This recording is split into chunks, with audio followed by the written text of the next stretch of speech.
story ang Pasko ng lahat ng mga Pilipino. Parang feeling ko, di ba, Chiki, magiging merry lang naman tayo kung meron tayong makikitang justice sa mga pangyayaring ito. Magiging merry tayo, pero mas magiging merry pa talaga kung yan nga ang mangyayari. Tama nga. Tama ka doon. Mas magiging merry tayo. Pagka nakakita tayo ng hustisya dito sa mga yaman na ninakaw nila mula sa taong bayan. Pero eto nga, sabi po kanina ni President Bongbong Marcos, sana tayo maging merry, ano? Pero sabi ni PBBM, meron daw hindi magiging merry dahil nga may makukulong na daw before Christmas. Balikan po natin yung sinabi ni Pangulo kanina. Palagay ko, hindi palagay ko, alam ko, bago magpasko, matatapos na yung kaso nila, buo na yung kaso, makukulong na sila. Wala silang Merry Christmas. Before Christmas, makukulong na sila.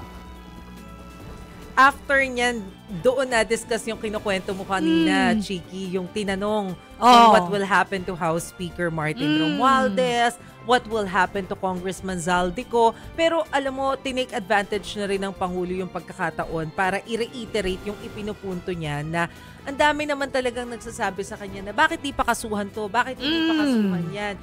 Tukoy naman kung sino yung mga involved. But again, inulit na naman ni PBBM na hindi kasi pwedeng madaliin yung pagsasampa ng kaso. Importante sa kanila yung merong mabigat na ebidensya para daw hindi ibasura ng korte yung isasampa nilang kaso. Otherwise, sayang naman. Baka hindi tatayo no? Oo. Ito po yung sinabi ni PBBM. You know, we don't file cases for optics. We file cases to put people in jail or to make people answer.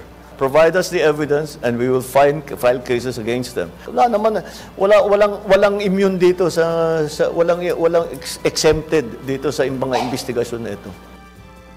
Sabi niya, more than 20,000 na daw yung mga nag-file ng reklamo at saka report doon sa Sumbong sa Pangulo website. Pero so far, bukod po dun sa sinasabi niyang 37 na inirekomenda ng ICI sa ombudsman na masampahan ng kaso, meron na rin daw pong 12 na bid rigging cases na isinampa ang Philippine Competition Commission sa, I think, 5 na mga contractors. Kasi ang objective niyan mabawi yung mga kinurakot ng contractors na ito na ang tansya ng Pangulo ay abot ng mula 3 hanggang 5 billion pesos na pera ng gobyerno kasama yung mga penalties. Bukod po dyan, ang BIR nagsampa na rin daw ng tax evasion cases sa mga involved na individuals at ang taya nila kung magiging successful, mababawi daw ay 8.9 billion pesos. Wow, so halos 12 billion pala yan kung pagsama-samahin.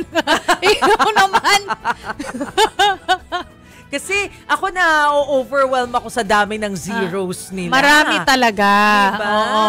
Imaginein mo gaano kadami na yung mga programang magagawa natin kung tapat lang sila, hindi ba?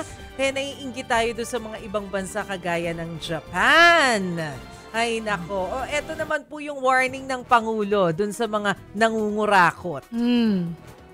Na pagka kami ay sumampa ng kaso, kung sino man ang mga guilty, ay sila naman talaga ay mananagot. At kung huhusgahan sila ng korte, ay makukulong sila. Yang mga taong yan na kasabwat dyan, eto, mga walang hiyang ito, na nagnanakaw ng pera ng bayan, tapos na ang maliligaya ninyong araw. Hahabulin na namin kayo. Diba? Wag na natin iparinig yung sinabi ng Pangulo tungkol kay House Speaker Martin tsaka kay Zaldi. Napag-usapan natin na kanina yan Oo.